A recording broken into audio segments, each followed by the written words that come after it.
শুধু সকাল বিকাল দুই বেলা যদি আমার খাবারের বন্দোবস্ত হয়, আমি আর নবীর লক ছাড়ি না। আমার আনসার সাহাবারা ক্ষেত খামারের কাজ করত, আমার মুহাজির সাহাবারা ব্যবসা করত, আর আমি নবীর সাথে সাথে থাকতাম।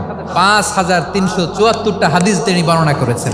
সবচেয়ে বেশি হাদিস বর্ণনাকারী সাহাবী আবু হুরায়রা রাদিয়াল্লাহু তাআলা আনহু। বিড়ালের বাবা কি করতেন? খালি হাদিস মুখস্থ করতেন। হাদিস প্রিজার্ভেশনের কাজে বিশ্বনবী ওনাকে কাজে লাগিয়েছেন। উনি একদিন বলেন, ইয়া রাসূলুল্লাহ আসমাউ মিনকা কাসীরান ফালা আহফাজু। নবী অনেক কথা শুনি, আমার মনে থাকে না। বিষ্ণু বললেন, তাই তোমার চাদরটা বিছাও। আবু হুরায়রা বিছালেন। বিশ্বনবী হাত বুলায় দিলেন। এরপরে অনেক হাদিস বর্ণনা করলেন। আবু হুরায়রা বলে, তারপর থেকে বিশ্বনবী যাই বর্ণনা করে আমি শুনি আর একটাও বলি না। এখন সুবহানাল্লাহ। বিশ্বনবী ওনাকে নবীর এই যে লক্ষ হাদিস প্রিজার্ভেশনের এই দায়িত্ব দিয়েছেন সাইয়েদনা আবু হুরায়রা রাদিয়াল্লাহু তাআলা আনহুকে। আপনারা কি খেয়াল করেছেন কত বড় চৌকস ট্যালেন্ট হান্টার ছিল আমার নবী? এক একজনের এক এক ট্যালেন্ট, এক একজনকে এক এক দায়িত্ব দিয়েছেন, এক একজনের প্রতিভাকে এক একভাবে বিকশিত হওয়ার সুযোগ দিয়েছেন। আওয়াজ করে বলেন ঠিক কি না?